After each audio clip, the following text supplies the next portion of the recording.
remains in pole position to win the race with Communist China for an AI development. The legislation before our subcommittee is the culmination of extensive regular order process to ensure sufficient public input and technical assistance. Throughout this Congress, witnesses before our subcommittee have made things crystal clear. Our nation is in the midst of concerning a reliability crisis. Affordability challenges are straining household budgets, and electric sector must meet the moment to ensure our country can compete and win in the next generation economy. Pardon me. These pillars have been our North Star. Today, we're taking action to improve the daily lives of everyday American families. Importantly, H.R. 9340, the Ratepayer Protection Act, introduced by my colleague from Colorado's 8th Congressional District, seeks to ensure that costs associated with rapid load growth are not placed on the backs of captive ratepayers. This concept is simple. Hardworking American households should not foot the bill for the costs that are caused by the growing electricity demands from large energy users. Using a light touch targeted and forward-looking approach, H.R. 9340 provides direction to state utility commissions to establish large load tariffs that can methodically fuel investment into job-creating industries while protecting households from picking up the tab. Our electric grid needs additional capacity, and fast yet transmission costs have increased dramatically in the 21st century, while fuel and generation costs have plummeted. The cheapest transmission line is one that you don't have to build. H.R. 6633, the High Capacity Grid Act, sponsored by our colleague from North Dakota's at-large congressional district, will enhance our bulk power system with advanced conductors that have a higher carrying capacity. To usher in a modernized electric system, H.R. 9335, the Advanced Transmission and Reduced Rates Act, sponsored by our colleague from Texas's 12th District, will bolster important work of the Department of Energy to develop innovative grid solutions and make it easier for utilities to deploy these technologies. Alongside these efforts, H.R. 9332, the Load Forecasting and Enhancement Act, introduced by our colleague from Ohio's 12th District, will foster important federal and state collaboration to improve accuracy of demand projections that will lead to more cost-effective infrastructure build-out. It's important to address what impacts AI has on the grid, but equally important to consider how AI can be used to improve the grid. H.R. 9339, the Affordable Innovation for Grid Act, sponsored by our colleague from Tennessee's 1st District, leverages the expertise of DOE to study the different ways innovative computational models can improve efficiencies in our system. We will also consider H.R. 6529, the Protecting Families from AI Data Center Energy Costs Act, and I thank our colleague from Ohio's 1st District for agreeing to changes that respect the critical roles of states in addressing retail rates of electric service. Also under consideration is H.R. 9338, the Pipeline Safety Authorization Act, which reauthorizes PHMSA's pipeline safety program for 5 years. This streamlined bill will enable PHMSA to refocus on safety as its essential mission while making common sense changes to ensure PHMSA can regulate efficiency while maintaining and improving safety. This bill is a product of bipartisan work that is still ongoing, and I look forward to continuing to work with our colleagues on both sides of the aisle to find a bipartisan path forward to ensure the safe development and oversight of our pipeline infrastructure. Lastly, I'd like to thank our colleague and ranking member from Florida's 14th District on our continued work to refine H.R. 2986, the Expediting Generator Interconnection Procedures Act, to ensure that provisions of the bill addresses current challenges facing the interconnection process and provide discretion to regions based on their unique differences. While improvements are necessary for the bill, I commit to working with our colleague, the ranking member, and also to work in good faith and hopefully find that common ground. Altogether, this timely subcommittee markup takes another step to affirming American energy dominance for the benefit of all of our constituents. And with that, I yield back, and I now recognize the gentlelady from Florida's 14th District, the ranking member of the subcommittee, for 5 minutes for an opening statement. Well, thank you, Chairman Latta and colleagues. We're really looking forward to today's markup today. We have a lot of work to do, especially since household electric bills have risen 18% in the United States since 2025, and the war in Iran has inflicted additional economic pain on our neighbors back home. Gas Buddy said yesterday that gas prices in Florida alone are averaging $3.89, nearly $1 higher than before the war started. So it's clear that we've got to work together to lower energy costs, and that's why people are pained, though, by the waste of time and money in watching the administration kill off energy projects, paying companies $2.5 billion to abandon their offshore wind projects. Many of them were already under construction, spending $700 million of taxpayer money to prop up dying coal plants. In this affordability squeeze, it makes no sense for the president to cancel energy projects, but he's done so for 382 energy projects. So it is hopeful, in any event, that this committee can begin work on real solutions. For example, our bipartisan proposal to protect working families from the cost of AI data center energy infrastructure, the Ratepayer Protection Act, is a step in the right direction. Last week, FERC also recognized the importance of protecting ratepayers as they ordered regional grid operators that are connecting large energy users to they adopted a unanimous bipartisan agreement to protect consumers while delivering transparency, reliability, and innovation. However, it's important to remember that FERC's actions will not help 1/3 of the American population who live outside of an electricity market. So we need to make sure that all of the nation's grid operators are playing by fair rules, not just some of them. FERC also outlined a number of solutions. Grid-enhancing technologies, which allow us to get more out of the existing grid that we've already paid for. Advanced load flexibility, which can limit the need for grid upgrades and reduce power bills for everybody. And smarter planning, reducing project speculation and improving grid studies. And now it's Congress's turn to build on that work. I appreciate the inclusion of my Expediting Generator Interconnection Procedures Act in today's markup, and I appreciate your remarks, Mr. Chairman, at the outset. I know we can work together in a bipartisan way to move it forward to the full committee. And we really cannot afford to wait. We need congressional action in this committee to make the targeted policy reforms now on how we plan, permit, and pay for transmission that can unlock energy growth that our country needs. We need to do more to measure and increase grid utilization, which could save Americans up to $100 billion over the next decade. We need to help deploy virtual power plants, leveraging the innovative new technologies like smart thermostats and batteries already in communities across the country to provide grid reliability faster and at lower cost. We need to do more to ensure tech companies meet their promises to not only pay for energy infrastructure, but also power their data centers with cleaner, cheaper energy and battery storage. Today's hearing also includes a long overdue reauthorization of our pipeline safety program. While the bill is still incomplete, I appreciate that my Republican colleagues are working with us and hope that we can come to a bipartisan agreement that protects the American people, not just oil and gas special interest. Let me be clear, the bills we're discussing today will not address all of the challenges facing the high cost of energy and the need to upgrade our grid, but they take an important step in the right direction. I hope we can all continue to work together to deliver clean, reliable energy that can power the 21st century economy and lower costs for all Americans. Thank you, and I yield back. Well, thank you very much. The gentleman yields back the balance of her time. The chair now recognizes the gentleman from Kentucky, the chairman of the full committee, for 5 minutes for an opening statement.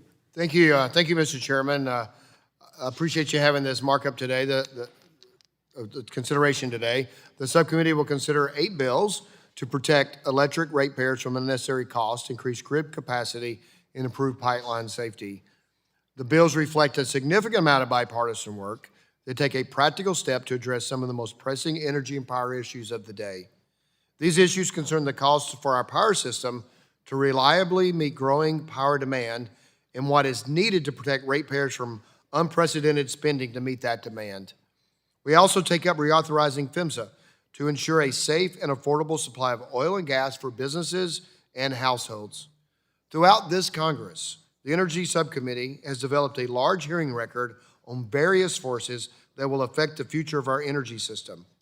For the power sector, we've heard from more than 40 expert witnesses representing all aspects of the industry, from small utilities to major grid operators to state and federal regulators.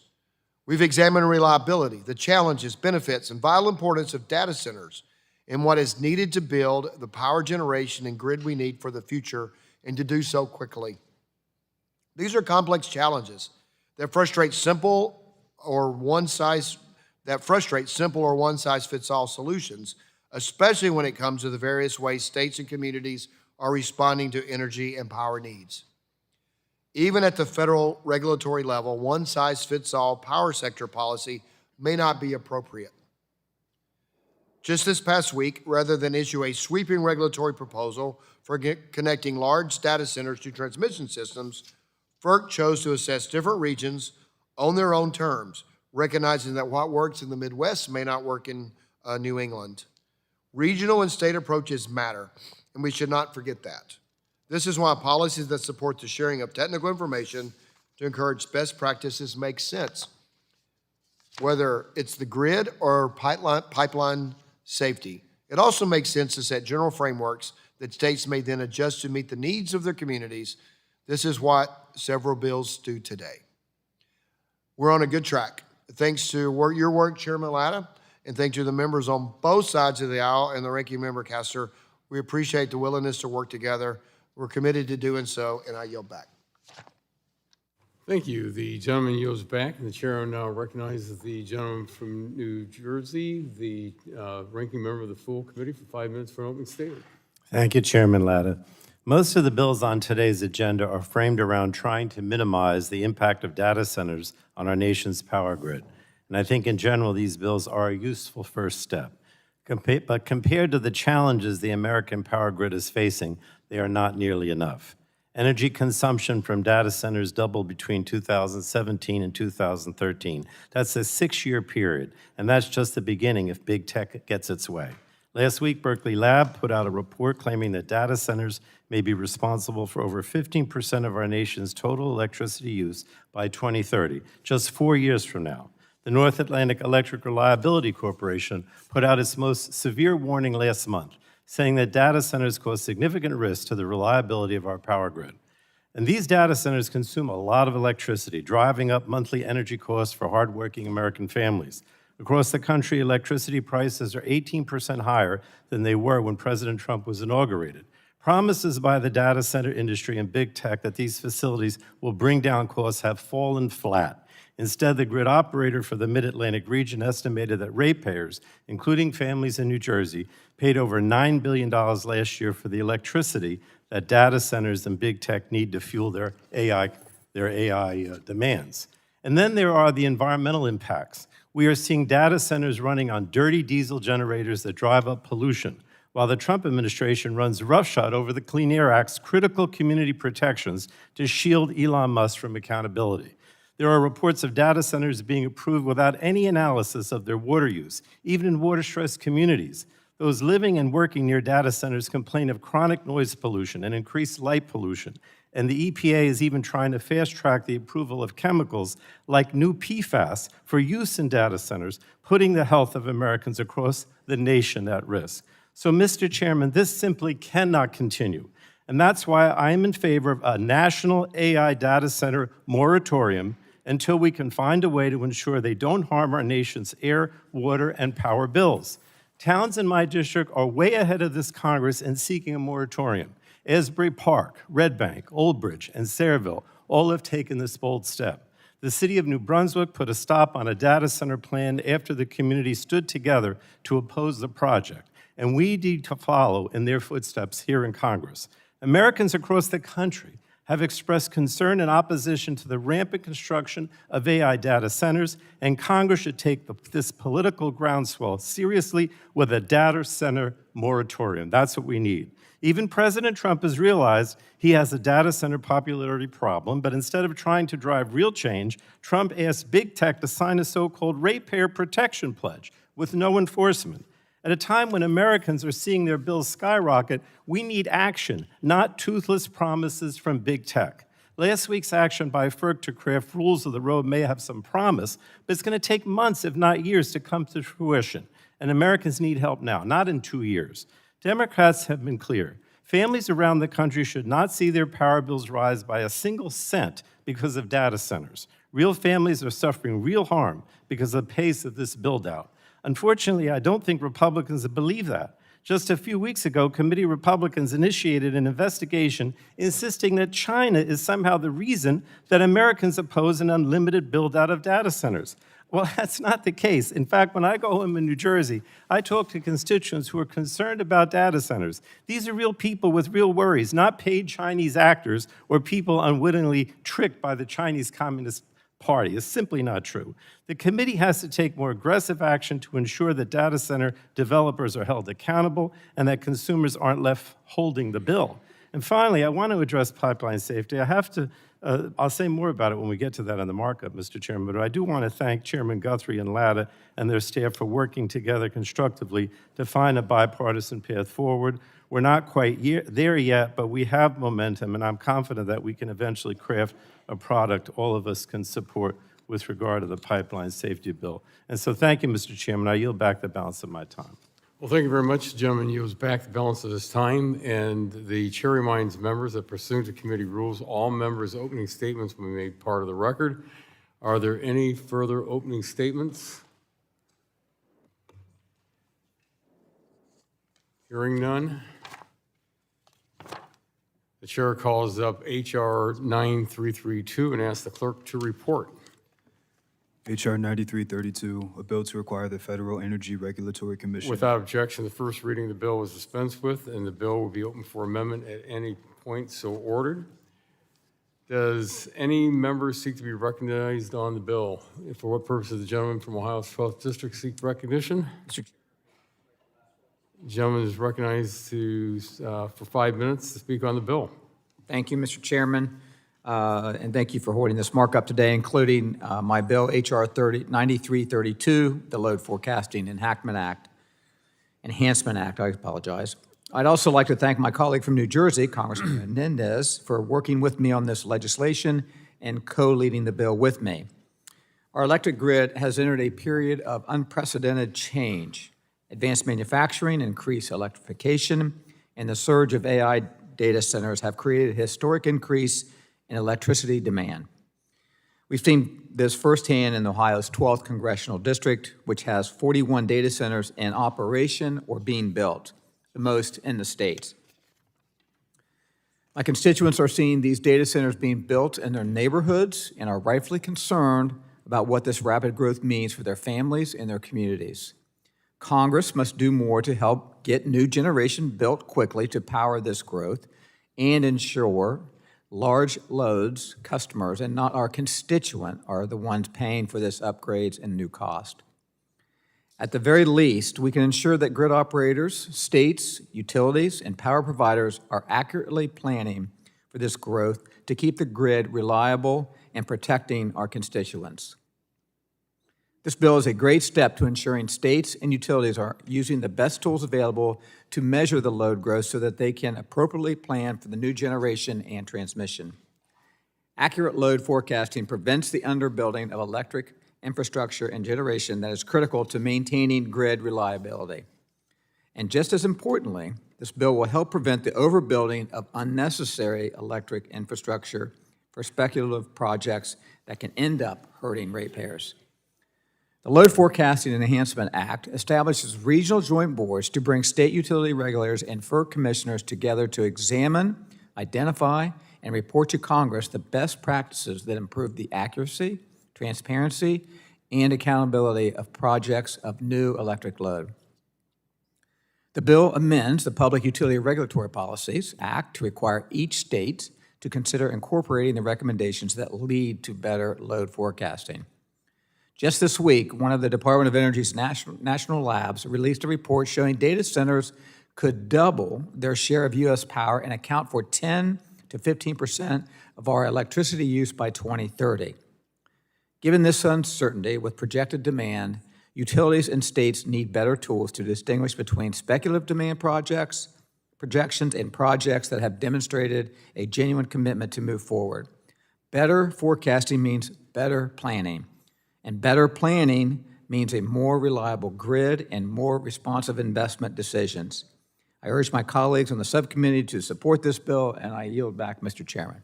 Well, thank you very much. The gentleman yields back. The chair recognize, for what purpose, gentlemen from wish to be recognized? I move to strike the last word and speak in support of the bill. The gentleman from New Jersey's 8th District is recognized for 5 minutes to strike the last word. Thank you, Mr. Chairman. I'm glad the committee is holding today's markup to consider bills that are a vital first step toward addressing challenges to our grid brought on by the growth of AI data centers. And I'm proud to partner with Congressman Balderson on H.R. 9332, the Load Forecasting Enhancement Act. Load forecasting is a key piece to ensuring there's enough energy supply to meet our future energy demands and would help utilities and states with their long-term planning. This bill would push state utility commissions and investor-owned utilities to adopt best practices when forecasting demand, including large loads such as AI data centers. And in turn, make sure that we have an accurate idea of how much energy we'll need years down the line. Accurate data and better load forecasting practices will help us make sure that the planning we're doing today matches the demands of tomorrow. Improving load forecasting will help prevent blackouts and brownouts and make sure our constituents don't experience sudden and avoidable spikes to their energy bills. So while I'm happy to see the committee taking steps in the right directions, I want to acknowledge that we should be using every tool in the toolbox to protect Americans from blackouts and rising energy costs. And we also need to make sure that tech companies that are developing AI data centers are held accountable for the economic, environmental, and health impacts they have on our communities. One way that we can do this is by having more transparency into data centers' energy use and the impact they have on the water we drink and the air we breathe. My bill, the Data Center Transparency Act, would shed light on these factors. So today's markup is a step in the right direction. I'm proud to work on bipartisan legislation to address these pressing needs. I encourage my colleagues to continue this work and vote in support of this bill. I yield back. Thank you. The gentleman yields back the balance of his time. Is there any further discussion on the bill? For what purpose does the gentleman from New York's 20th District seek recognition? Mr. Chair, I move to strike the last word. The gentleman is recognized for 5 minutes. Thank you, Mr. Speak Chair. on the bill. I appreciate the committee's recognition that we are experiencing significant but uncertain electricity demand growth. Current load forecasting methods lack transparency and can vary significantly across regions and utilities. This bill takes a good step towards addressing these challenges. Regional coordination to harmonize best methods and a consistent framework for forecasting large, fast-moving, and uncertain loads is a critical step to meeting this new demand in ways that maintain affordability and reliability for all ratepayers. But I want to again express my view that DOE can and should also play an important role. I don't think I'm alone in this view. At our budget hearing earlier this year, Secretary Wright agreed that DOE's role in load forecasting is a major focus of this administration. DOE has tremendous analytical and modeling capabilities, and to provide technical assistance to grid operators, to the states and utilities as they better plan for increasing energy demand. This includes utilities such as public power entities and rural co-ops that may be responsible for load forecasting but do not typically work with FERC. Technical assistance from DOE national labs can go a long way in helping smaller co-ops and municipal utilities that may not have the capacity or capability to model load growth at the scale that larger utilities can. So, Mr. Chair, I hope you and Ranking Member Pallone would be open to working with me as this bill moves to a full committee markup to ensure that we are explicitly recognizing the complementary capabilities of DOE and authorizing DOE's ability to provide technical assistance to support these load forecasting efforts. With that, Mr. Chair, I yield back and thank you. Well, thank you very much. The gentleman yields back the balance of his time. Are there any other members wishing to speak on the bill? Hearing none, are there any amendments on the bill? Seeing none, the question now occurs on adopting H.R. 9332.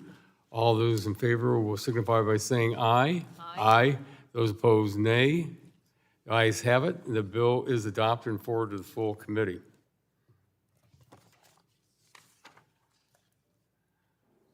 The chair calls up H.R. 9339 and asks the clerk to report. H.R. 9339, a bill to require the Secretary of Energy to conduct an assessment on the use of... Without objection, the first reading of the bill is dispensed with, and the bill will be open for amendment at any point so ordered.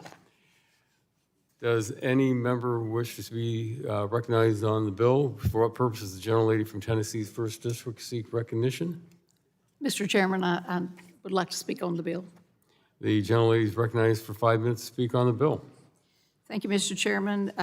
My bipartisan legislation with Representative Mullen, the Affordable Innovation for the Grid Act, would direct the Department of Energy, FERC, and NERC to analyze how high-performance computing and AI can enhance our bulk power system and assess what limitations may delay their adoption. As energy demand continues to grow at lightning pace, grid infrastructure needs to operate at peak efficiency and capacity. These emerging technologies have the potential to provide our grid operators with the tools to dramatically speed up the interconnection queue process, expediting timelines to bring new generation online. They can also enhance existing operations through predictive maintenance, identifying what assets need repairs now before they fail.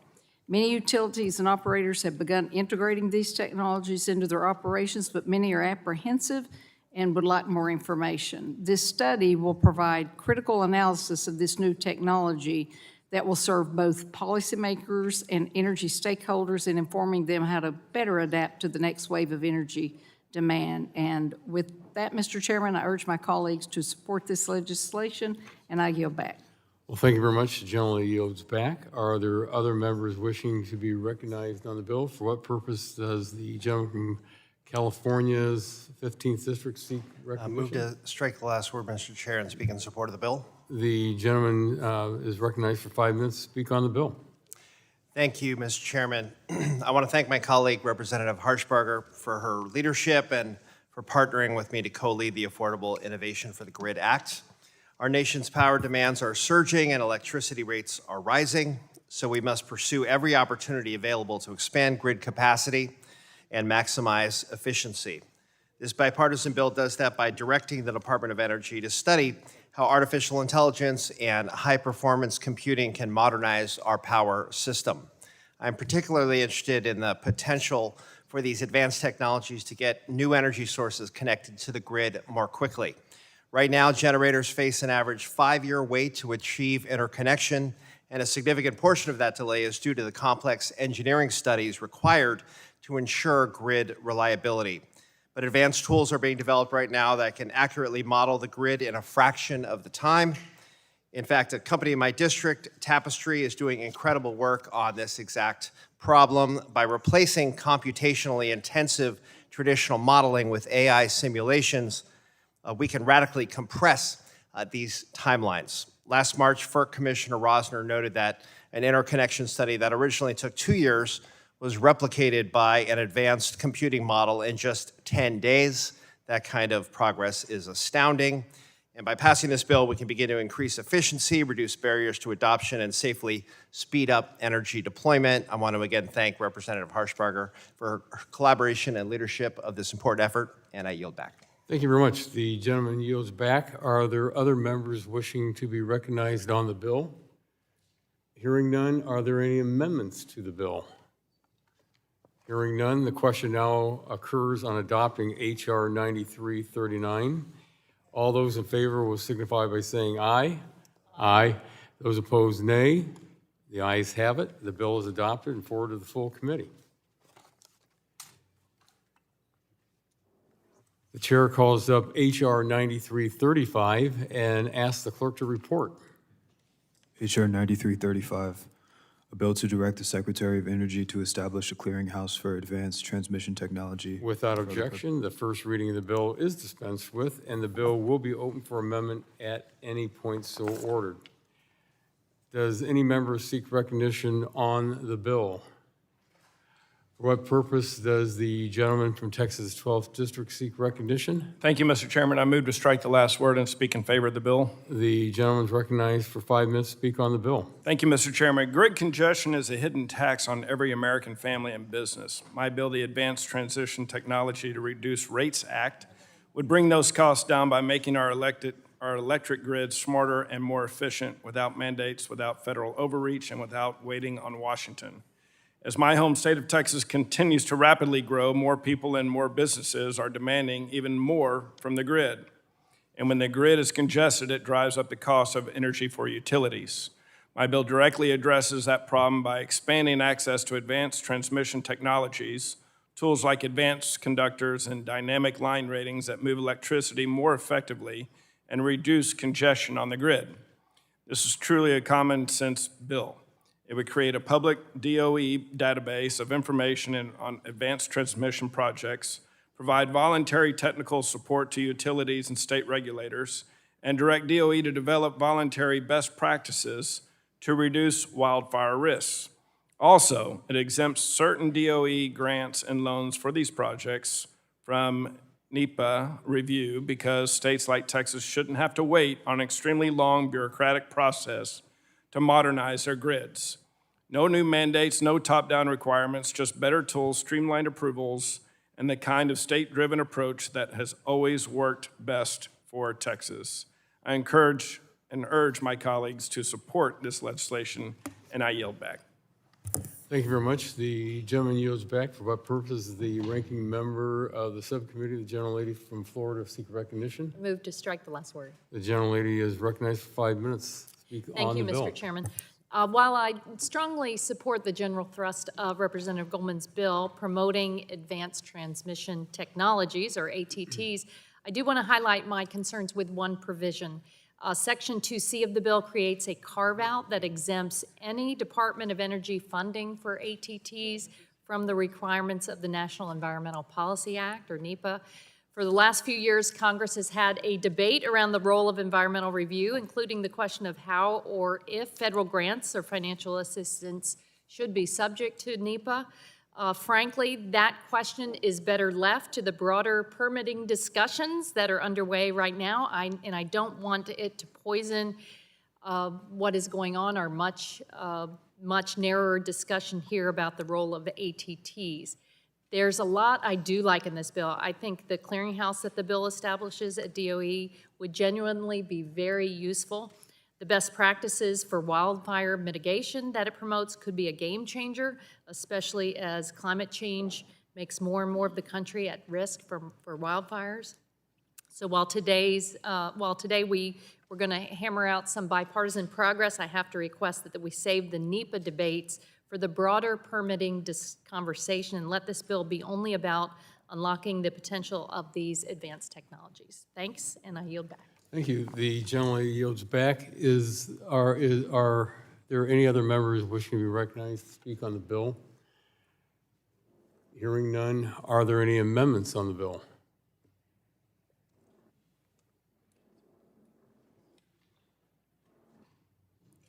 For what Chairman. purpose does the gentleman from Texas 12th District seek recognition? I have an amendment at the desk. The clerk will report. Amendment to H.R. 9335, offered by Mr. Goldman of Texas. Page 6, beginning on line 1, strike loan or a grant. Without objection, the reading of the amendment is dispensed with, and the gentleman is recognized for 5 minutes in support of the amendment. Thank you, Mr. Chairman. I rise in support of this amendment, which clarifies the NEPA exclusion for Department of Energy funding programs that support advanced transmission technologies. The amendment ensures that cooperative agreements are covered alongside loans and grants so that the federal government gets out of the way unless utilities do the work to modernize their systems. This amendment strengthens the NEPA exclusion to make sure these innovative technologies can be deployed quickly in Texas and around the country. I urge my colleagues to support the amendment and yield back. Thank you. The gentleman yields back. Is there discussion, any further discussion on the amendment? Hearing none. If no further discussion, the vote occurs on the amendment. All those in favor shall signify by saying aye. Aye. Those opposed, nay. The ayes have it, and the amendment is agreed to. Are there any further amendments to the bill? Hearing none. The question now occurs on adopting H.R. 9335 as amended. All those in favor signify by saying aye. Aye. Those opposed, nay. The ayes have it, and the bill as amended is adopted and forwarded to the full committee. The chair now calls up H.R. 9340 and asks the clerk to report. H.R. 9340, a bill to amend the Public Utility Regulatory Policies Act of 1978 to establish a federal standard Without objection, the first reading of the bill is dispensed with, and the bill will be open for amendment at any point so ordered. Does anyone seek to be recognized on the bill? For what purposes, the gentleman from Colorado's 8th District seek recognition? Move to strike last word, Mr. Chairman. The gentleman is recognized for 5 minutes to speak on the bill. Thank you, Mr. Chairman, and I, of course, want to thank my partner, the ranking member, for her support of this bipartisan bill, H.R. 9340, the Ratepayer Protection Act. This legislation is shaped by directly what I'm hearing from my constituents, families, farmers, small businesses who are concerned about the cost of living, especially as they see growth in electricity demand surge all around them. Two things can be true. The AI phenomenon, that toothpaste ain't going back into the tube. The only question is, do we lead in it or do we cede ground to the Chinese? And if you're concerned about AI, you need to be terrified about what happens if communist China is leading in this space. And so we have to have the framework in place, not just for the nation and not just for national security, but in Colorado. We are a massive aerostate space. And in conversations, the growing technology in space and space development requires being able to crunch a lot of data, and that ties back to data centers. But the second thing is also true. These costs should not be borne by ratepayers. And people want to know, how are we going to pay for this? And that's what this bipartisan bill does. It says loud and clear that we cannot accelerate growth on the backs of Americans who are working hard to pay their electric bill at the end of every month. And the Ratepayer Protection Act requires each state regulatory authority to consider adopting a large load standard, one that applies to customers with 100 megawatts or more of power demand at their peak at a single facility, so things like large data centers and hyperscalers, because these are the customers that can single-handedly trigger the need for new generation, new substations, new transmission lines. And without these guardrails, those costs can get pushed on to everyone else. This bill stops that. The Ratepayer Protection Act rests on three common sense principles. First, large load customers should cover the full incremental cost of any generation, transmission, or distribution upgrades needed to serve their load. And if a data center needs a new high voltage line or a new generating station to meet that load, they are responsible for those costs, not businesses or families.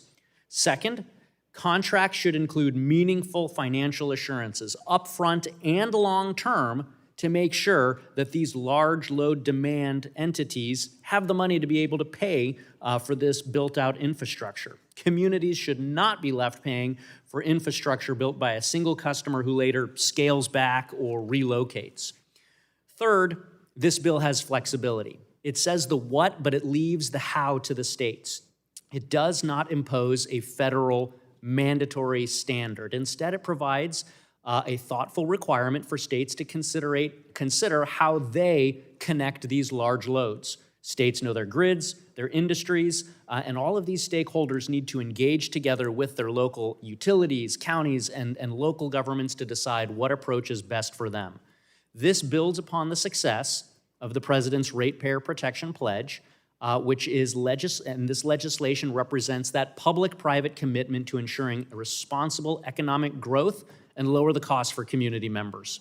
Expanding the electric power system and adding more paying customers, that actually can improve reliability, strengthen the grid, reduce long-term costs, and harden infrastructure against outages and surges in demands.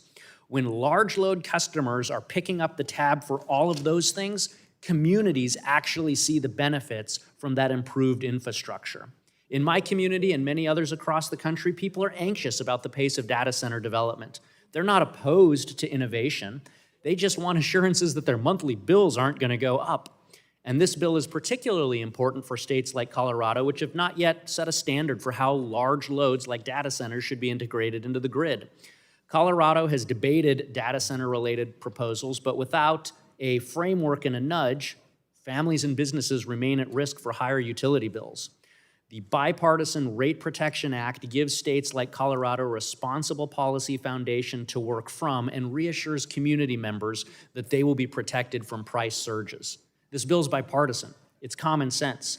It keeps energy costs low for Americans, and it helps us build partnerships that build and improve the reliability and the affordability of the energy backbone that we need to compete and win in the AI area, and specifically in Colorado that we need to protect our massive aerospace economy.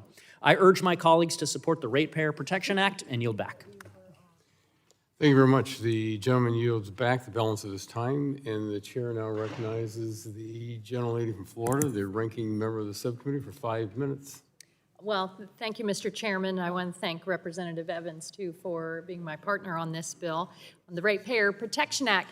You know, communities across the country are very nervous, including communities back home in my home state of Florida. They're facing very complex technical decisions about how to site or approve data centers.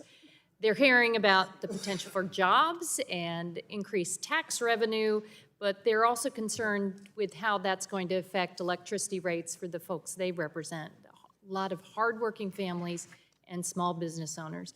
And those neighbors also are, when you've watched some of these debates, many are angry, many are anxious, others are scared. It goes into this context of higher inflation, an affordability squeeze, and high cost of living. Electricity bills are already sky high.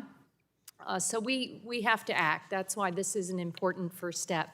This is also an opportunity for our country and for all of us, because I believe we can address the increased energy demand and help consumers lower cost by updating and modernizing America's electric grid.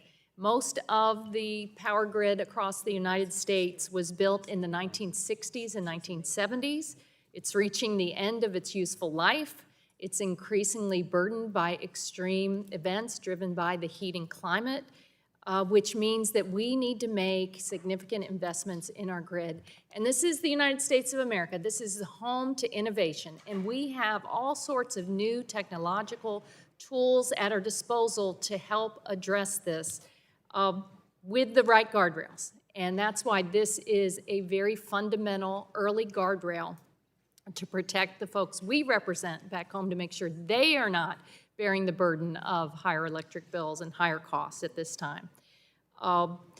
We're already starting to see some of these innovations happen. A few examples. Earlier this month, Google announced it would fund a 100 megawatt virtual power plant in PJM, aggregating distributed energy resources from customers across the Northeast. In Minnesota, Google is also funding a utility distributed procurement program, which will deploy batteries at customer sites across the state. This frees up the grid capacity while improving community resilience and helping unlock cleaner, cheaper energy. In Nevada, the Public Utilities Commission approved a clean transition tariff, allowing large customers to pay a premium for power from emerging energy technologies like advanced geothermal. But here we are at this moment, at this time. The Ratepayer Protection Act takes the first step to unlocking the opportunity for innovation, but protecting consumers. It places the cost burden solely on the large load customers. So again, I want to thank Representative Evans, Chairman Guthrie, Chairman Latta. I hope we can do more to ensure that these large loads are also served by cleaner, cheaper energy with battery storage. So I'm eager to continue advancing real bipartisan solutions. With the partnership of innovative companies and forward-looking regulators, we can use this opportunity to build an energy system that works for everyone, not just the special interests that want to buy their way through. Our neighbors back home are counting on us, so I encourage my colleagues to support this bill, and I yield back my time. Thank you. The gentleman yields back. Are there any other members wishing to be recognized? The gentleman for which purpose does the gentleman from Texas 11th District seek recognition? To speak in favor of this bill. The gentleman is recognized for 5 minutes to speak on the bill. Thank you, Mr. Chairman, and I would like to speak in favor of the Ratepayer Protection Act, and I thank Mr. Evans from Colorado for his leadership on it. In West Texas, where I represent, we're seeing tremendous interest in this subject, specifically in data center development, and there's a lot of questions on this. We know that these facilities can bring jobs, they can bring investment, they can bring economic growth, but I think the questions are around them bringing, imposing a burden of significant amounts of electricity and in some cases, new generation and transmission and distribution infrastructure that would be required to do that. The families and the farmers, ranchers, and small businesses already connected to the grid should not be forced to subsidize those costs. And if a large new load requires new infrastructure, the entities creating that demand should be paying for it. This bill helps ensure that as we build the infrastructure needed to support AI and other emerging technologies. And we do so in a way that protects ratepayers and keeps electricity affordable for the people who depend on it every day. We want America to lead the world in artificial intelligence, and that will require building more power. But winning the AI race cannot come at the expense of the people already paying their electric bills every month. Innovation and economic growth should lower costs and create opportunities for Americans, not shift the bill onto hardworking ratepayers. I think this bill gets it exactly right. It supports growth, it protects consumers, and helps ensure that existing ratepayers are not left holding the bag for new large load development. And I'll just say, I think that we, as a Committee, Energy and Commerce, Mr. Chairman, need to be clear-eyed on the fact that the Chinese Communist Party has every incentive to be working through the information channels, working through misinformation channels, using social media outlets, non-factual outlets, to sway the public opinion. And I think that's why a bill like this can push back on that, and we can do all of these things that are required. We can keep protection for our communities, but we can also compete against China. So I urge my colleagues on both sides of the aisle to pass this legislation, and I yield back. Thank you. The gentleman yields back, and the chair recognizes the gentleman from California's 50th District. For what purpose does the gentleman wish to seek recognition? Chair, I move to strike the last word. Thank you. The gentleman is recognized for 5 minutes to speak on the bill. Thank you. I want to commend Chair Guthrie and Lotta, as well as Ranking Members Pallone and Castor for the bipartisan work that has gone into hearing today. I also want to thank Mr. Evans for this bill in particular, his work on this, and also the staff of both sides for working together to get some agreement here. I think all of us come here trying to get things done, and I know the staff has a big role in that, so I want to thank you for working and getting us some good products. At nearly every hearing this year, I have talked about the significant growth in energy demand every region in the United States is facing. And even though that growth is very exciting, it comes with real challenges, and these bills are attempting to deal with that. Americans are feeling the strain of these challenges on their wallets. Electricity prices are 8% higher today than they were a year ago. Some projections show residential utility rates climbing as much as 18% in the coming years. I've also been saying at nearly every hearing that this Congress, that this committee is wasting time debating old Biden-era policies or talking about cutting regulations for snowmobiles. Today, we're not doing that. I'm grateful. These bills are a welcome change, and we are still on track to lose our competitive edge to nations like China if we don't build on today's bipartisan work. In the 2020s, China has completed more than 8,200 miles of high-voltage, long-range transmission lines, 8,200, while the United States has built only 375. European utilities are also rapidly increasing the minimum transfer capacity between countries to move power back and forth. Over 125,000 miles of advanced conductors, which can help us get the most out of the grid, have been installed in India, Europe, and China. The U.S. has installed less than 10% of that. The North American Reliability Corporation, who is responsible for reliability and these assessments, has told us that the country needs 35 gigawatts of interregional transfer capacity just to keep the lights on. If our North Star is getting more generation on the grid, reducing rates, and making the grid more resilient, we have to direct FERC to act on our interregional transmission planning rule. This rulemaking will show regions how we can get to those 35 gigawatts without prescribing any outcomes or forcing anyone to build anything in particular. Right now, without meaningful action on planning, we're spending over $25 billion on transmission to distribution, an all-time high, but 90% of that is local reliability upgrades and the replacement of old equipment. The spending on inefficient solutions crowds out more efficient projects like interregional transmission, drives up rates without meaningful new transmission capacity that would lower rates and improve reliability. These projects receive limited scrutiny, they're not transparent, and they fall in the regulatory gap between states and FERC, driving up costs for everyone. We need planning so we can evaluate lower cost, more efficient, and larger scale alternatives that give consumers much more bang for their buck. Studies have found that for every $1 invested in larger scale interregional lines, consumers receive nearly $5 in benefits. I will support the bills we are considering today because they are bipartisan, common sense, and a down payment on real reforms. And I look forward to working with my colleagues to strengthen these bills, add some more, and ensure we're meeting the current moment. Thank you, and I yield back. Thank you. The gentleman yields back the balance of his time. The chair recognizes the at-large member, the gentlelady from North Dakota. For what purpose does the gentlelady seek recognition? Mr. Chairman, I seek to strike the last word. The gentlelady is recognized for 5 minutes to speak on the bill. Thank you, Mr. Chairman. First, I want to thank my friends, Gabe Evans and Kathy Castor, for their bipartisan work on this Ratepayer Protection Act. This legislation is an important step towards protecting American families from increased electricity costs and making sure we get cost allocation right.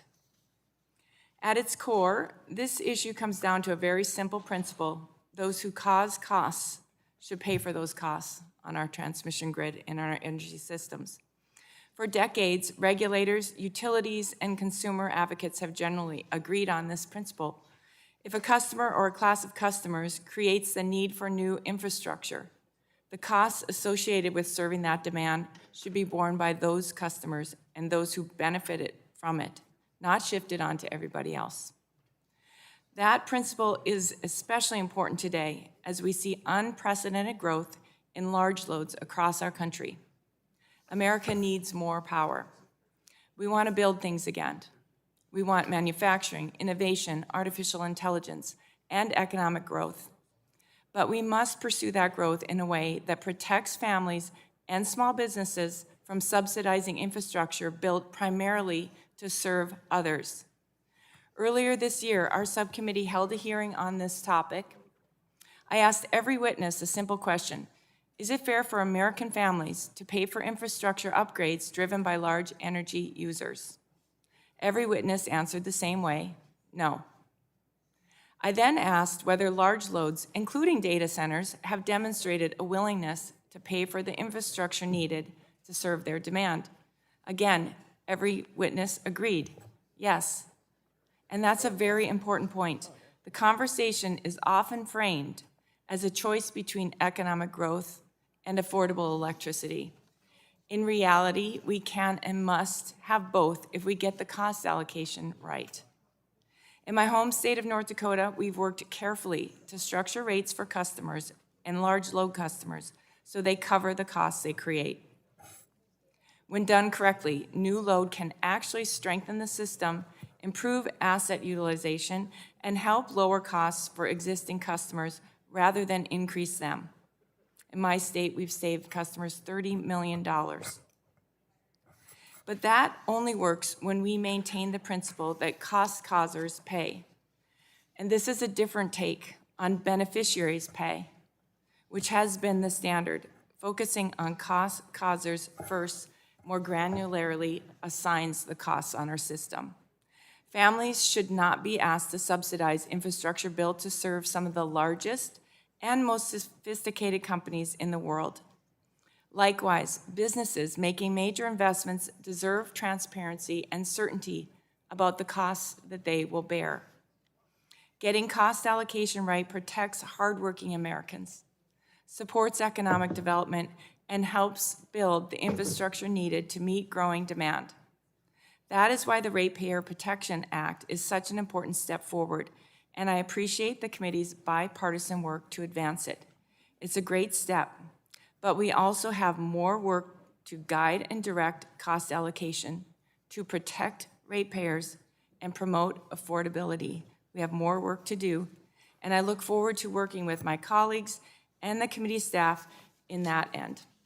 Mr. Chairman, thank you, and I yield back. Thank you. The gentleman yields back. Are there other members wishing to be recognized in the bill? For what purpose does the gentlelady from Washington's 8th District seek recognition? Mr. Chairman, I move to strike the last word. The gentlelady is recognized 5 minutes to speak on the bill. Thank you, Mr. Chairman. AI brings both tremendous opportunity and risk. Data center build-out is a big concern for Washington State, and we're hearing that same concern all across the country. AI development continues to accelerate, and people are worried. They're worried about what AI might mean for their jobs and for their privacy and for their kids' education and for society. And they are worried also about the tremendous energy demand of data centers and what it'll mean for their utility bills and whether they can keep the lights on. Compared to last year, we're paying nearly 15% more on our utility bills in the 8th District, and the experts tell me that by 2028, the Northwest energy supply may not always be capable of meeting demand. And that's due to multiple things: changing climate, the Trump administration's cuts to investments in clean and affordable energy, sluggish building from permitting and red tape, skyrocketing growth of data center energy use, and frankly, and I've talked about it in this committee before, holding hostage a decommissioned coal plant. This is being done by the administration, that was being converted to run on liquid natural gas. And while these companies, AI companies, tech, reap tremendous benefits from advancing AI using our data and our power, hardworking families who are already being hit with rising energy prices, they can't be left in the dark with an unpredictable energy supply and stuck with the bill. And if big companies want the energy, they're just going to have to reach into their pockets and fund it and build it and connect it to the grid if that is what is needed. So I want to thank Representative Evans and Representative Castor for introducing this bill. I am proud to support the Ratepayer Protection Act, and I yield back. Thank you. The gentlelady yields back the balance of her time. Are there other members wishing to seek recognition? For what purpose does the gentlelady from California's 7th District seek recognition? Move to strike the last word, The Mr. Chairman. gentlelady is recognized for 5 minutes. Speak on the bill. Thank you very much. I move to strike the last word and speak in support of this bill. I'm glad we're holding this markup. I support this legislation because it's a no-brainer. American families should not be paying for tech companies' utility bills. The baseline protections set in this bill are a good starting point. But to be frank, this is really the bare minimum. We could and we should be doing so much more to bring down Americans' utility costs. We're in the middle of an energy crisis, and everyone who opens an energy bill every month knows it. Democrats know the electric grid needed major upgrades to meet growing demand. That's why Democrats invested billions of dollars in building the next generation of clean energy infrastructure when we were in control. And for years, we warned that failing to make those investments would drive electricity costs even higher. Republicans ignored those warnings. As a result, the cost of electricity has gone up 18% since Mr. Trump took office. Instead of lowering costs, Republicans and President Trump have spent the last 2 years moving in the wrong direction, repealing clean energy programs that saved Americans money, canceling hundreds of grants for critical energy infrastructure, and blocking hundreds of solar and wind projects across the country. It's ridiculous, and American families are paying for it. So I'm glad we're holding this markup, but let's not pretend like this is going to solve the problem. It is only a good first start. I urge my colleagues to talk to their constituents. It's time to put aside the partisan nonsense and get serious about lowering electricity costs. And with that, I yield back, Mr. Chairman. Thank you. The gentleman yields back the balance of your time. Are there other members seeking recognition on the bill? For what purpose does the gentlelady from Virginia's 4th District seek recognition? Thank you, Mr. Chair. Move to strike the last word. The gentlelady is recognized 5 minutes to speak on the bill. Thank you. If any of you have watched local news while you have been here during vote weeks, you have seen that data centers and their impacts on communities and on consumers has been in the news quite a bit in Virginia, which should be no surprise as we are the data center capital of the globe. And we've really been grappling, as a Commonwealth in particular, with how to balance the need to meet our energy demands in an increasingly digital world where U.S. households have on average 21 devices that are connected to the internet. And if you think that's crazy, my husband and I counted, and when you count your Alexa, if your kids have a switch, phones, devices, your smart TV, your alarm systems that you can remotely monitor, you get to 21 pretty fast. And that was before the AI revolution jump-started the need for data centers and for the electricity, and I would add water, that they consume, and the worry of constituents that they are bearing the brunt of that cost. During the recess period, my district is rural, urban, and suburban, and everywhere I went during the district work period, when asked about my work on the Energy and Commerce Committee, the first question I get is, tell us about these data centers and what you all are doing about them, and how you're going to make sure that in a time when we already can't pay, we're struggling to pay our electric bills, and electric bills have risen as much as 13% nationwide since last year. They're looking for us to strike that balance. And these bills are really a good starting point. And in Virginia, our state corporation commission, our state regulatory body, approved in November the creation of a new rate class for data centers and similar big users of electricity to try to begin to grapple with that. But whether your state begins to develop such a rate whether you are bearing the brunt of the load and paying for the load of data centers shouldn't depend on which state you're in. And that's why this bill is so important. But we need to make sure they don't just consider establishing a new rate class, but that they actually do it.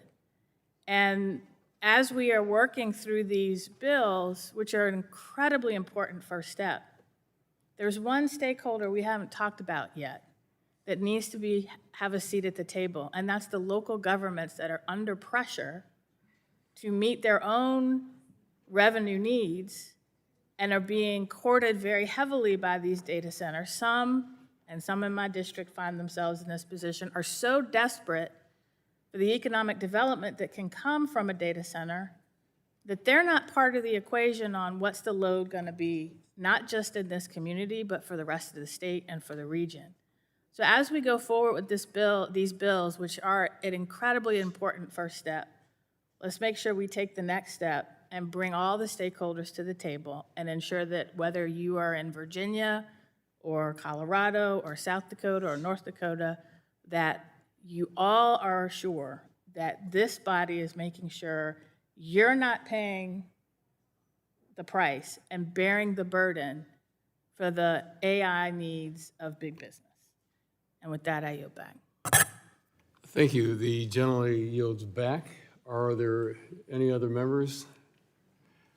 For what purpose does the gentleman from New York's 20th District seek recognition? Mr. Chair, I move to strike the last word. The gentleman is recognized for 5 minutes to speak on the bill. Thank you. I appreciate the committee for taking up this bill, including Ranking Member Castor's leadership. We should be doing whatever necessary to protect residential ratepayers from undue system costs imposed by large loads, especially data centers and crypto mining facilities. A PURPA 111D amendment is a good first step, but I do not think we should stop there. If we really want to ensure our constituents stop being burdened by rising utility bills, we should be getting at other root causes of energy affordability. So I do hope this is just the first step of several that we can advance to truly protect ratepayers. I would also mention that this bill defines large loads as greater than 100 megawatts and captures more than just data centers, which may undercut manufacturers' competitiveness. I fully acknowledge that wherever we draw the megawatt threshold for large loads, it will be somewhat arbitrary. But I believe it would be more appropriate to pick a threshold that reflects the consensus already emerging at the state and RTO levels, and that number is 50 megawatts. This would align with the definition adopted by the PJM Board of Managers in January. Even 50 megawatts is a lot of power. It would be more than enough to power every home in my hometown many times over. That's surely large enough to impose costs on residential ratepayers, and I think it is worth us having a closer examination of this definition moving forward. You know, we focused a lot today in the discussion on the markup of data centers and their impact, but it goes well beyond, I believe, the electric utility bill sticker shock. We're talking about water impact, we're talking about quality of water, water supplies that are threatened, we're talking about soil contamination, we can talk about air pollution. There are a lot of aspects to this whole effort. And to, Ms. McClellan's comments, we need to look at the whole picture and all of the impacts and come together with a comprehensive plan that will best serve consumers out there and the general public, per se. So with that, Mr. Chair, I thank you and yield back. Thank you. The gentleman yields back. Are there any other members wishing to be recognized on the bill? Are there any amendments on the bill? Seeing none, the question now occurs on adopting H.R. 9340. All those in favor will signify by saying aye. Aye. Those opposed, nay. The ayes have it. The bill is adopted and forwarded to the full committee.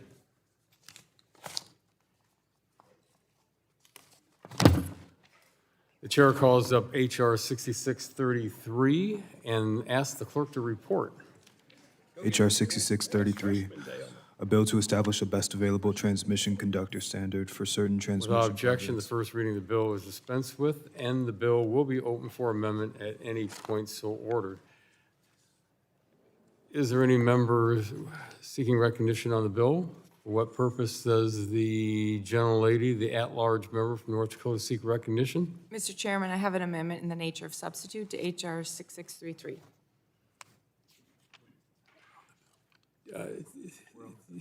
Is there a specific number on it? Does the clerk have it? Okay. The clerk will report.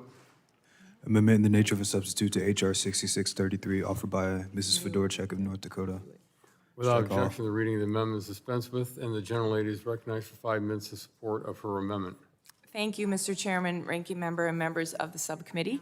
I appreciate the opportunity to speak on my legislation, the High Capacity Grid Act, and I want to thank the committee staff for their work to include this bill in today's markup.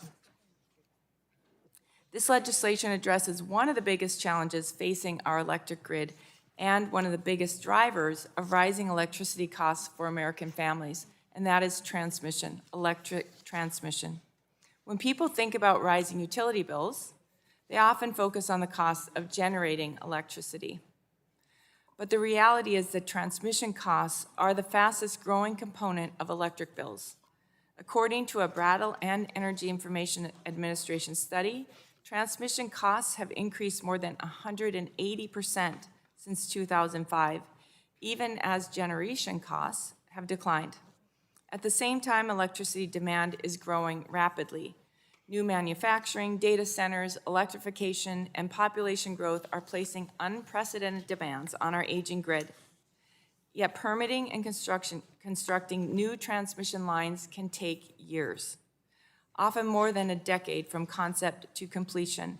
Hopefully, we'll fix that with permitting reform. But meanwhile, we cannot permit and build our way out of this challenge fast enough, even with permitting reform. It just won't be fast enough. So we need to get more capacity out of the infrastructure we already have. The good news is there's a lot of ways to do that. And that's exactly what the High Capacity Grid Act does. First, it requires utilities building new interstate transmission lines or rebuilding existing ones to use the best commercially and economically available transmission conductors whenever practical. Second, it helps maximize the capacity of every transmission corridor by incentivizing advanced conductor technologies. Technology that can often carry significantly more electricity than traditional wires on the same structures and right-of-ways. And third, it protects families from paying for outdated technology by creating the precedent that utilities cannot pass the costs of lower-performing conductors on to ratepayers unless they can clearly demonstrate that those conductors are the best option for a specific project. This is a common-sense approach. Advanced conductors can dramatically increase the amount of electricity delivered over existing corridors while improving efficiency, safety, and reliability. In many cases, they allow us to double capacity without acquiring new rights-of-way or waiting years for new permits. That's good for reliability, it's good for affordability, and it's good for hardworking families who are ultimately paying the bill. The High Capacity Grid Act is about modernizing our grid with today's technology, maximizing existing infrastructure, and delivering more power at a lower cost. I urge my colleagues to support this legislation, and I yield back. Thank you. The gentlelady yields back the balance of her time, and the chair recognizes for what purposes the gentlelady from California seek recognition. Mr. Chairman, I move to strike the last word. The gentlelady is recognized for 5 minutes. Strike the last word. Thank you. I move to strike the last word and speak in support of this amendment. Advanced conductors play an important role in lowering electricity bills. By allowing power lines to carry more electricity, advanced conductors can effectively increase the capacity of the grid for far less money than it takes to build a new power line or a new power plant. That saves money, and ultimately that means lower electricity bills for American families. It's one of the many small solutions that will help move the needle in the right direction. So I want to thank Congressman Fedorchak for leading on this important bill. And I want to thank the committee staff for working with my office on this bill. I believe the legislation has moved in the right direction, and I look forward to continuing to work with Congresswoman Fedorchak and the committee to improve this bill. And thank you, and I yield back. Thank you. The gentlelady yields back the balance of her time. Are there any other members wishing to be recognized on the amendment? Hearing none, without further discussion, the vote occurs on the amendment. All those in favor shall signify by saying aye. Aye. All those opposed, nay. The ayes have it, and the amendment is agreed to. Are there any further amendments on the bill? Hearing none, the question now occurs on adopting H.R. 6633 as amended. All those will signify by saying aye. In favor? Aye. Aye. Those opposed, nay. The ayes have it. The bill as amended is adopted and forwarded to the full committee.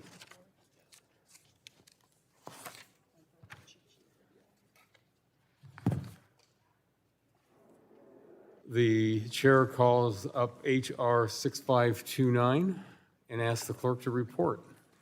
H.R. 6529, a bill to require the Federal Energy Regulatory Commission to hold a technical conference on protecting residential ratepayers from increased costs associated with large loads. Without objection, the first reading of the bill is dispensed with, and the bill will be open for amendment at any point so ordered. Does any member seek recognition on the bill?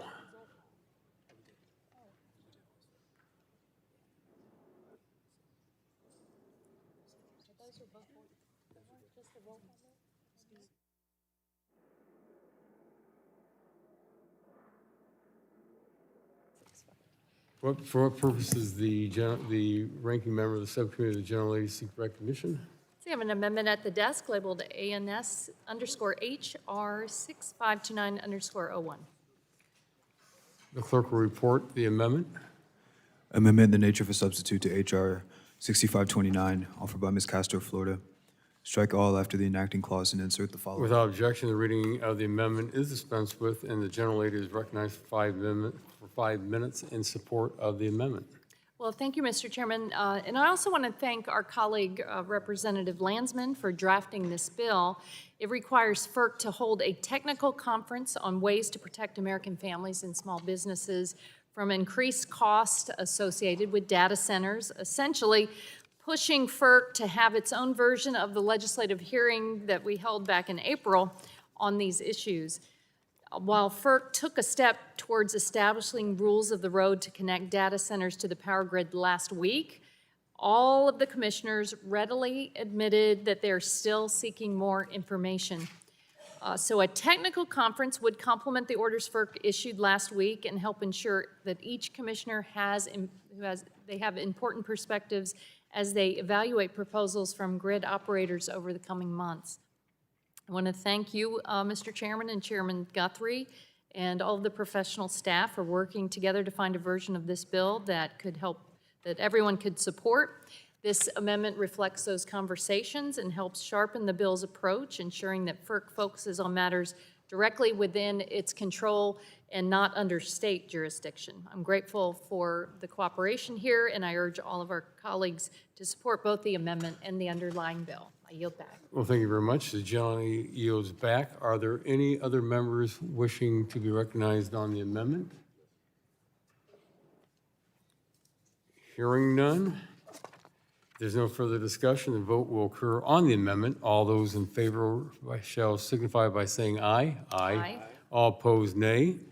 The ayes have it, and the amendment is agreed to. Are there further amendments on the bill? Hearing none, the question now occurs on adopting H.R. 6529 as amended. All those in favor shall signify by saying aye. Aye. Those opposed, nay. The ayes have it, and the bill is adopted and forwarded to the full committee. The chair calls up H.R. 2986 and asks the clerk to report. H.R. 2986, a bill to require the Federal Energy Regulatory Commission to promulgate regulations Without that objection, the accelerate. first reading of the bill is dispensed with, and the bill will be open for amendment at any point so ordered. Are there any members wishing to be recognized on the bill? I have an amendment at the desk, Mr. Well, Chairman. right, are there any amendments? I have an amendment at the desk labeled ANS 2986_01. The clerk will report the amendment. Amendment in the nature of a substitute to H.R. 2986, offered by Ms. Castro of Florida. Strike all after Without the enactment. objection, the reading of the amendment is dispensed with, and the gentlelady is recognized for 5 minutes in support of her amendment. Well, thank you, Mr. Chairman. Colleagues, all across the United States, there are new energy projects that are stalled. They're waiting in long lines to interconnect to the grid. This amendment would make changes to my Expediting Generator Interconnection Procedures Act, which directs FERC to make common sense updates to speed up the interconnection process. This is low-hanging fruit. It will reform the outdated and sluggish interconnection process, will give grid operators more flexibility, and promote the use of proven tools like automation. The amendment makes several key changes to the bill. First, it directs FERC to immediately initiate a show cause proceeding for each transmission provider, similar to the show cause proceedings they initiated last week for connecting data centers to the grid. This proceeding shall find that delays beyond 15 months for a generator interconnection agreement are unjust, unreasonable, and unduly discriminatory. Within a year of the proceeding, FERC must make a final finding on the generation interconnection procedures for each transmission provider. If transmission providers fail to meet this 15-month standard, FERC shall intervene to fix those processes. Further, this bill would direct FERC and the Department of Energy to study the best practices for generator interconnection queue management, including lessons that can be applied to regions without an organized wholesale electricity market. This bill builds on the bipartisan work that FERC already is doing, including their recent efforts to accelerate large load interconnection. We should celebrate the innovation that this bill provides. We should celebrate the innovation that this bill would encourage among grid operators. For example, we saw MISO last year They instituted an automated process that was able to nearly replicate in 10 days the result of an interconnection study that took nearly 2 years to conduct. We've discussed this and heard from witnesses in this committee, and everyone was enthusiastic about that, how they were speeding up interconnection. So we should all be able to appreciate this type of common sense progress. I hope my GOP colleagues will continue to work with us to advance this important legislation, helping to bring more reliable energy onto the grid to power the American economy and lower costs for our neighbors back home. And I want them to know that my team and I stand ready to work in a bipartisan way to find a path forward that works for everyone on both sides of the aisle to speed up the process of building power plants and connecting them to the grid. Thank you so much, and I yield back. Thank you. The gentlelady yields back the balance of her time. The chair recognizes himself for 5 minutes to speak on the amendment. Again, I want to thank the ranking member from Florida's 14th District for her amendment to the Expediting Generator Interconnection Procedures Act. This amendment revises the approach in the underlying bill to provide an overarching policy. Interconnection timelines should not extend beyond 15 months. The bill provides discretion for how each region may address their own interconnection procedures, respecting the unique differences and need for a bottom-up approach to more effective electricity policy. Every member here recognizes the urgency behind interconnecting the right resources quickly to address our ongoing reliability crisis and affirm U.S. leadership in the next generation economy. Having said that, this legislation needs more process to better understand its potential impact, and it may need revisions as we conduct that due diligence. While we may not fully support this legislation in its current form, we're willing to continue working with the gentlelady and our Democratic colleagues on it to see if we can find a bipartisan compromise. Accordingly, I urge my colleagues to support the amendment, and I yield back. Are there any other members seeking recognition on the amendment? Hearing none. All those in favor of the amendments shall signify by saying aye. Aye. Aye. All those opposed, nay. Hearing none, the amendment is agreed to. Are there any other amendments on the bill? Hearing none, the question now occurs on adopting H.R. 2986 as amended, All those in favor shall signify by saying aye. Aye. Those opposed, nay. The ayes have it. The bill is adopted and forwarded to the full committee.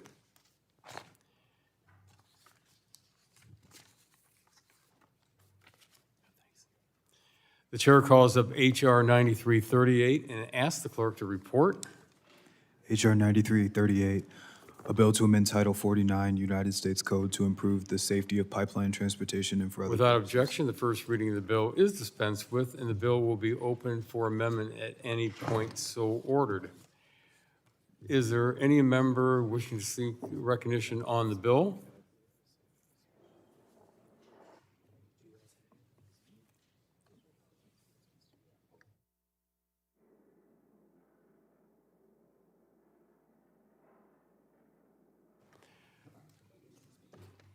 For what purpose does the vice chairman of the subcommittee seek recognition?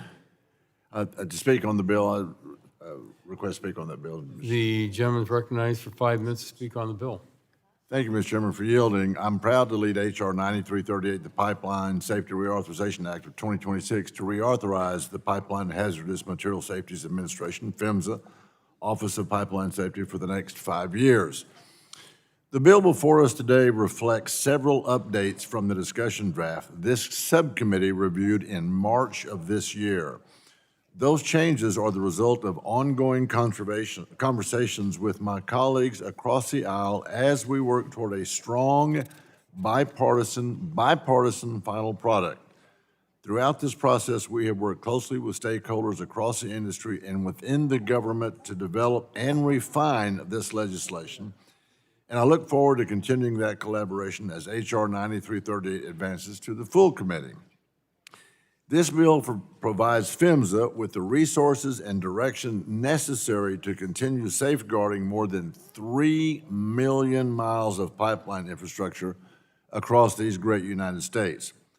Excuse me, from ensuring that PHMSA's cost-benefit analysis remains focused on safety factors within the United States, to promoting best practices across state damage prevention programs, H.R. 9338 helps strengthen pipeline safety across the board. Americans deserve nothing less than our continued effort to move the needle closer and closer to 100% safety, and this legislation helps do exactly that. Our nation's pipeline infrastructure operates 24 hours a day, 7 days a week to safely deliver the reliable and affordable energy that powers American homes, American businesses, and American industries, while supporting our allies across the world. Now, few regions in the country can rival the pipeline infrastructure that we have along the Texas Gulf Coast. Every day, those pipelines help produce, refine, process, and export the energy that powers America and again supports our allies abroad. In my part of the country, we understand that pipeline infrastructure is often the foundation upon which everything else is built. Without it, Americans would pay more to heat their homes, fill their gas tanks, power their businesses, and keep everyday goods on the store shelves. Texas's 14th district produces and moves more energy than just about any other district in these United States of America. Few places better illustrate the important role pipeline infrastructure plays in our lives. Whether the energy originates in the Permian Basin or from our neighbors to the north in Alberta, Canada, producing it is only half of the battle. American energy dominance depends on our ability to deliver that energy safely and reliability to the people, those businesses, and those industries that depend on this every single day. I urge my colleagues to support this critical legislation, and I look forward to continuing the work with my colleagues across the aisle. Mr. Chairman, I yield back the balance of my time. Well, thank you very much. The gentleman yields back, and for what purpose is the gentleman from New Jersey seek recognition? Respectfully sworn, Mr. Chairman. The gentleman is recognized for 5 minutes to speak on the bill. Thank you. I just want to take this opportunity to comment on the status of our pipeline safety negotiations and remind everyone that a pipeline safety law is now nearly 3 years overdue. Back in March, the subcommittee held a hearing on a draft bill that every Democrat on this committee felt missed the mark. Since then, we have been engaged in negotiations with the majority to try to find a bipartisan path forward. But I want to remind everyone what our disagreements were about. We were concerned that the bill didn't authorize adequate funding for the Pipeline and Hazardous Materials Safety Administration, or PHMSA. We were also concerned that the bill did not authorize a vital grant program funded by the bipartisan infrastructure law that has helped countless municipal utilities make their pipeline systems safer. Among other issues, the bill also attempted to criminalize some protected activities under the First Amendment and did nothing to strengthen penalties against pipeline operators who flout the law. The point on criminal penalties is especially relevant, Mr. Chairman. Republicans need to know that Democrats cannot in good conscience agree to the ambiguous language that is currently in the bill, granting the Department of Justice far too much leeway in determining what counts as interfering with the operation of a pipeline. Just in the last week, we have seen Americans get arrested on the National Mall for examining the reflecting pool now that the president has ruined it. And that's unacceptable. And we will not agree to anything that risks persecuting Americans for exercising their First Amendment rights. My colleague from New York has an amendment that would help on this point, and I urge members to support it. But I don't think any final product will be perfect. I understand that. Few bills are. Hopefully, we can get to a place where our members all feel comfortable, and then we can continue discussions with our colleagues on the Transportation Infrastructure Committee while examining the bill that the Senate passed in April. Otherwise, for the second Congress in a row, Republicans on this committee will have failed to do the necessary work. So with that, Mr. Chairman, I yield back. Mr. Chair. For what purpose is the chairman of the full committee seek recognition? Thanks, Mr. Chair. I appreciate the recognition, and I apprate the Gentleman's comments from... recognized. 5 minutes. Okay, I'm sorry. Thank you, Mr. Chairman, for the time, and I appreciate the comments from my friend, the ranking member. I know my friend from New York has an amendment.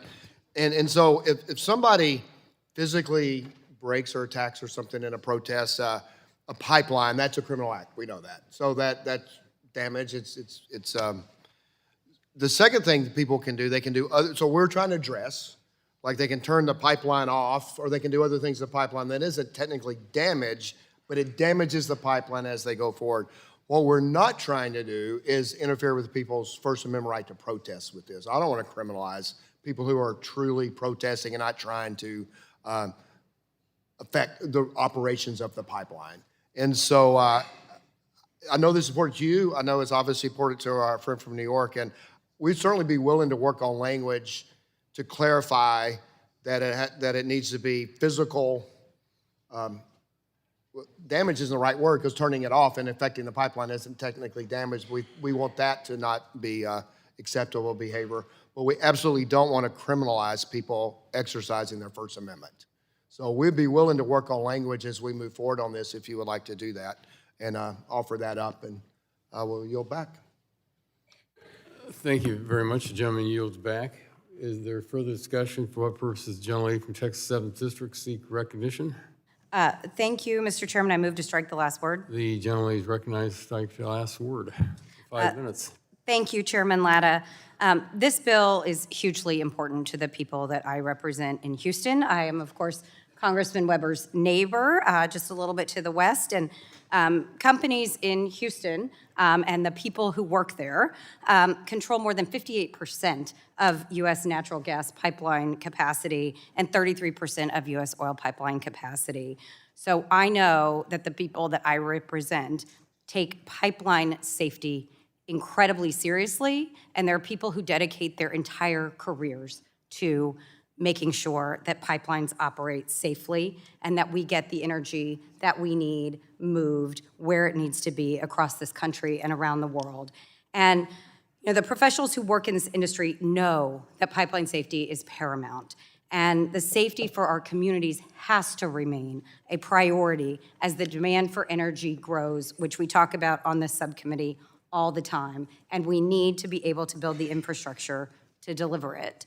And so to that end, I think that the safety of this pipeline infrastructure really depends and has always depended on a working partnership between industry and government regulators, in this case, PHMSA. And unfortunately, in the last year and a half, as we have seen across the Trump administration, the president's cuts and chaotic deregulatory push have left PHMSA struggling to fulfill its statutory obligations and to do the work that we need PHMSA to do. We as citizens need it. The companies that are operating these pipelines need it. But since the beginning of this administration, more than half of PHMSA's senior leadership has departed. And several major rulemakings were abandoned in response to the president's memorandum on the regulatory freeze pending review. I'm also hearing from folks in the energy industry that PHMSA just lacks the resources for proper training and isn't prepared to meet the challenges of growing demand for pipelines to meet our energy needs.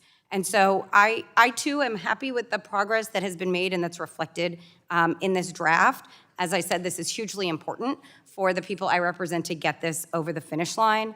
I do believe there's more work to be done to make sure that PHMSA has adequate resources now and in the future. And I also agree with Chairman Pallone that as important as it is, I agree with Chairman Guthrie, Ranking Member Pallone, Chairman Guthrie, I do believe it's important to get this right.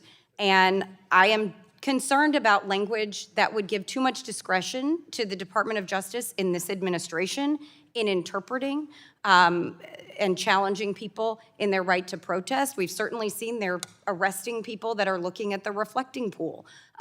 We take very seriously people's First Amendment right to speak and to speak out about the things that matter in their lives. And so I appreciate, Chairman Guthrie, your statement about working together, and I really do think it's essential that we get this right and that we write language that protects these pipelines and allows them to operate safely at all times without the dangerous interference that can be caused, while also protecting the rights of American citizens that frankly are being trampled in this administration. So in addition to that, I just want to add, we do need PHMSA to be forward-looking to ensure pipeline safety innovation meets the challenges of tomorrow, and that's why in the last PHMSA reauthorization, I worked on a technology pilot program. That was in the 2020 bill, and that was back when I was on the T&I committee. But the technology demonstration program was designed to advance the latest high-tech inspection technologies and analytics that could be used to make pipelines safer. And I would really like to see us be able to work that into this reauthorization.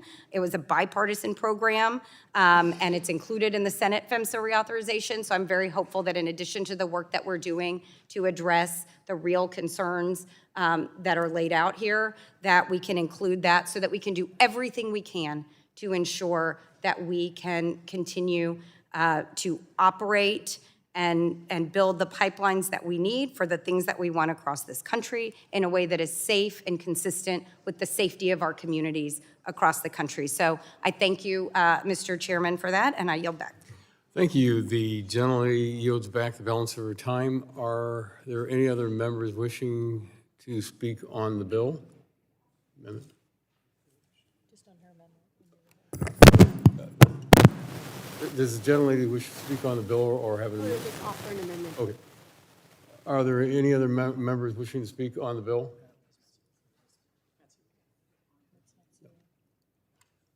Are there any amendments on the bill? I'm sorry. No, I'm sorry. Did you want, does the gentlelady from California wish to speak on the bill? I'm sorry. For what purpose does the gentlelady from California's 7th District wish? Mr. Chairman, I move to strike the last word and speak in opposition to this bill.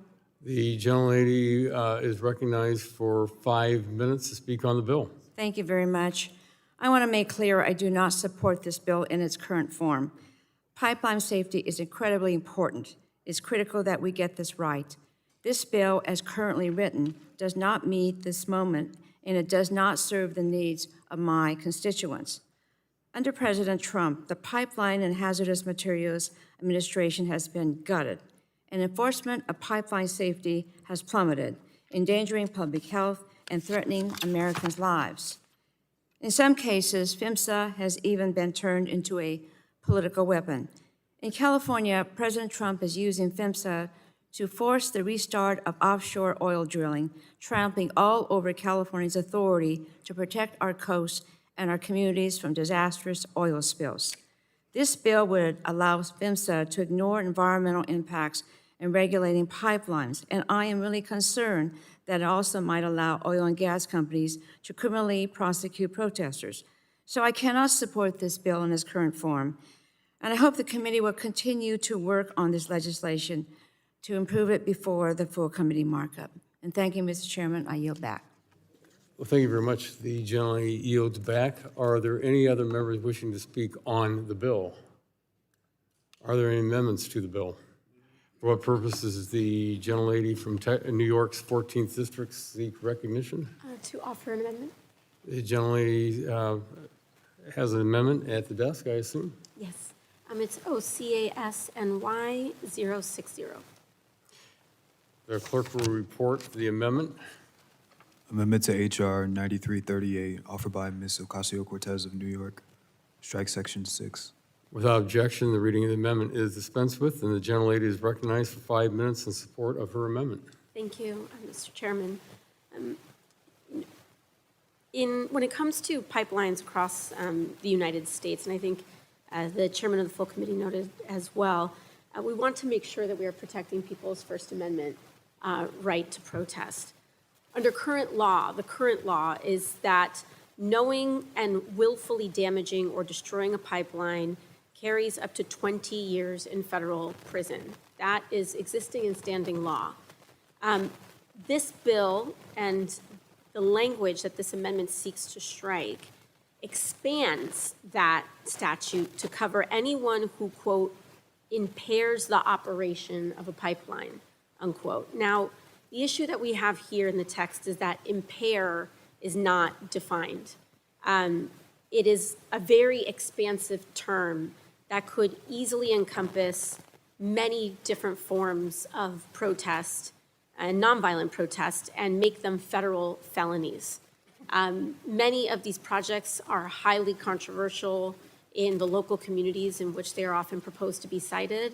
Protest is very common in these kinds of developments, and we want to make sure that we are, I think, protecting people's First Amendment ability while, of course, respecting existing federal law.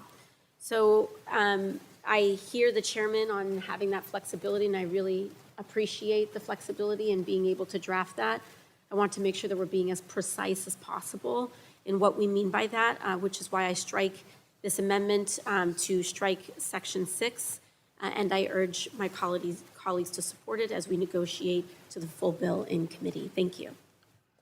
Thank you. The gentleman yields back. For what purpose does the vice chairman from Texas? Mr. Chairman, I move to strike the last words. The gentleman is recognized for 5 minutes to speak on the amendment. Yeah, I'm going to have to speak against the amendment because the lady referenced Section 6 of the bill.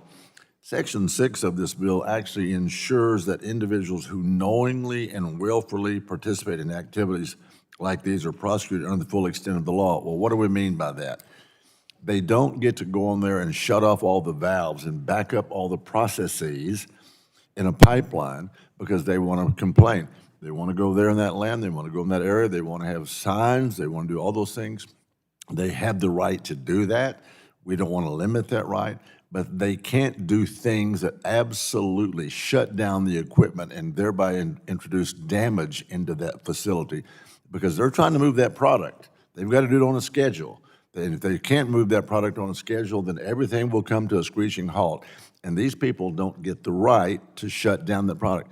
They can protest all they want, but there are penalties for absolutely shutting down the equipment and producing havoc, if you will, in that chemical plant. I yield back. Gentleman yield? Gentleman Yes, yield? sir, I yield. I agree. That is exactly what we're trying to deal with. So 20 years of a felon is a big sentence. And so that's what we want to deal with. I agree that we need to take the word impair and define it better to get to what you want to deal with. I don't want to support the amendment, but I do want to commit that between now and full committee, we will come up with taking somebody's freedom for 20 years is a big issue. We want to make sure the legislative, somebody doesn't use this somewhere later, not this administration, somewhere in the future, well, they impaired because they prevented somebody from going to work. They've been impaired because, and so we want to make sure we get this right. So as I'm not supporting the amendment, I do support that we need to better define the word impair. You said it better than I could, Mr. That's why you're the chairman and why I'm the vice chairman. I yield back. I yield back to. The gentleman yields back the balance of his time. Is there further discussion on the amendment? The gentleman from New Jersey, the ranking member of the full committee, is recognized. 5 minutes to speak on the bill or on the amendment. Thank you. I would urge my colleagues to support the amendment. You know, I just want you to understand that there's a lack of trust with the Department of Justice right now. I mean, I haven't spent, you know, every day at the reflecting pool, but I mean, I think it's a good example where we have every reason to believe that people that just protested at the reflecting pool didn't jump into the pool, didn't try to destroy the pool, didn't try to stop the water from flowing in the pool, were arrested. And so that's the concern here. In other words, I understand what Chairman Guthrie is saying, that in fact, if someone tries to destroy the pipeline or shut off the valve, you know, that's considered an offense. But the fear is that if we don't have some much more precise language here, and the gentlewoman from New York talked about impair, you know, that could easily be interpreted by the Justice Department to say, oh, you're close to the pipeline, and I don't like the way you look, and therefore I'm going to arrest you. So I do think we should support this amendment, but, you know, even if it doesn't pass, let's work on this to make this clearer, because there's a lack of distrust, in my opinion, on our side as to what DOJ might do with this language that's in the bill. So did you want me to yield to the rank? Oh, to Mr. Auchincloss, yes. Gentleman from Massachusetts. Thank you. I'm going to support the amendment. I think the language is too wide, the trust in the administration is too low. Question, because we all want to protect speech and protests. I agree with the vice chairman. You can't go in there and impair the operation. You can't turn off the valves. You can't damage the production. Question for the vice chairman. There already are laws against damage and destruction. There's already laws against trespass, is my understanding as well. Wouldn't someone who's going in there and physically contacting the pipeline, wouldn't that be trespass under current law? And I yield. In that, what you're laying out, I would say yes, but there's also another facility. I think what we ought to do is, and I was talking about this with some of my colleagues, people can go and protest at the schoolhouse, but they don't have the right to block the doors and prevent people from getting in, kids and students from getting in. So there are certain possibilities here that they can be there. That doesn't mean that they have the right to turn off the valve, as you pointed out. But they still have the right to be there and protest. That this bill in no way limits that whatsoever. I think what I'm asking, though, is why is that language necessary? Because we have trespass, we have damage, destruction, can't do it.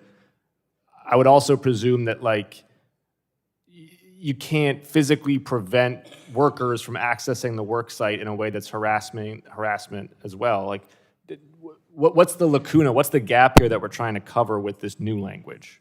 Well, look, the goal of this section is clear. We recognize that there are still bipartisan negotiations going on to make sure we get the language right. And we ensure that there are not unintended consequences impacting people's right to protest under the First Amendment. But I think the amendment is not necessarily called for. We can continue to work on this, as the chairman said. For that reason, I'm going to be, ask my colleagues to vote against the amendment. I yield back. Okay, I'll yield back to the ranking member, I think, is now who has the time.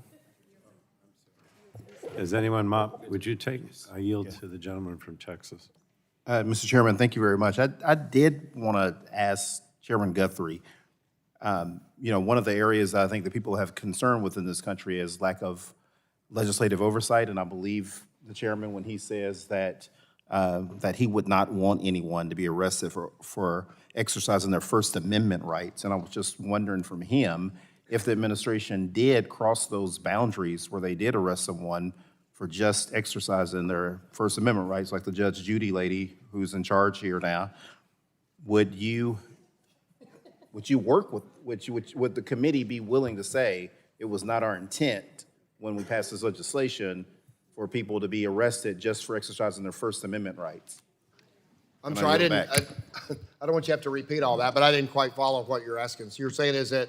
I'm saying that if the administration decided that they did want to arrest someone just for exercising their First Amendment rights, would the committee be willing to say that was not our intent? We intentionally did not want someone to be arrested just for doing that. I don't want the Judge Judy lady to think that, hey, or Jeannie, whatever her name is, to think that she can enforce that and then this committee not say anything. Well, so I don't want anybody arrested I think anybody on our side of the aisle wants anybody arrested for exercising their First Amendment rights.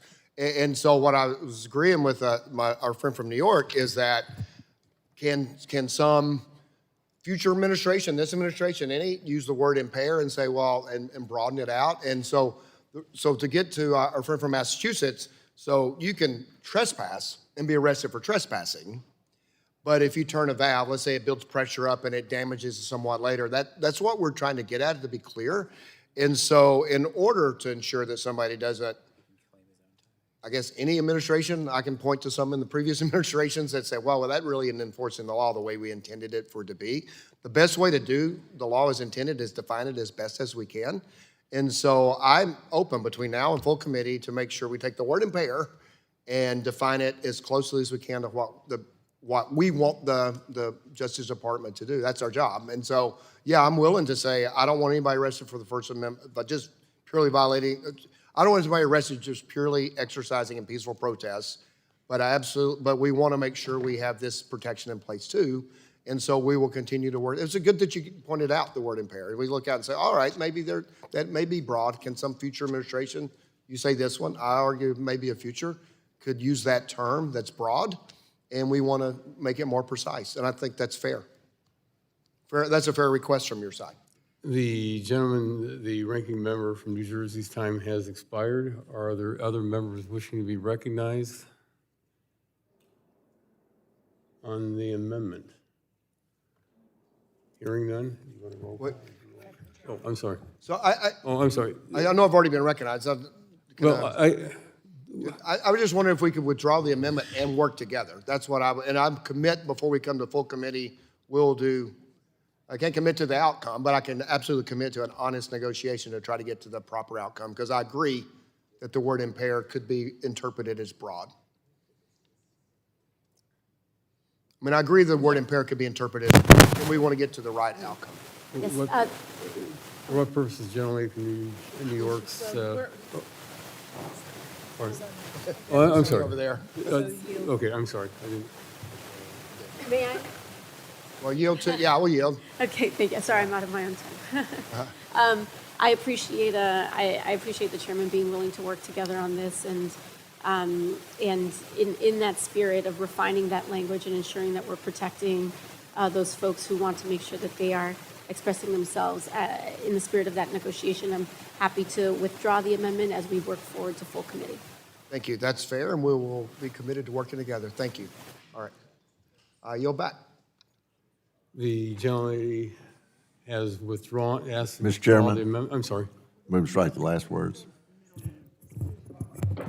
For what purposes, the gentleman from Texas, the vice chair, seek recognition? Move to strike the last words. Gentleman's recognized for 5 minutes, strike the last word. Thank you, Alexandra. I yield back. Okay. Okay.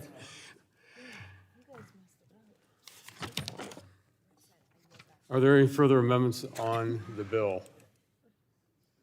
Hearing none, the question now occurs on adopting H.R. 9338. All those in favor will signify by saying aye. Aye. All those opposed, nay. The ayes have it, and the bill is adopted and forwarded to the full committee. Without objection, staff is authorized to make technical and conforming changes to the legislation approved by the committee today, so ordered. And without objection, the committee stands adjourned.